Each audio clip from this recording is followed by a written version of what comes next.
25 साल दी उम्र भी पूरी नहीं ते मेरी बुढ़ड़ियां वांग हालात है। कोई कूड़ भी नहीं कई लुकत भी नहीं ते ना शुगल दी ये कोई बात है।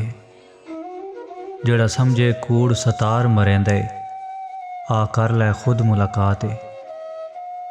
मारा कूड़ ते काफिर हो जावां पई वेदी अल्लाह दी ज़ात है।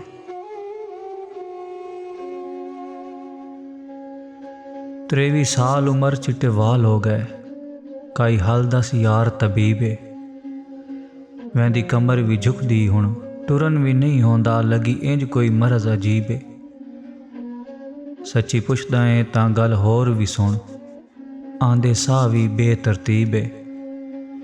गल्लां सारियां छोड़ सतार नू ए दस मेरे कितने मौत करीबे।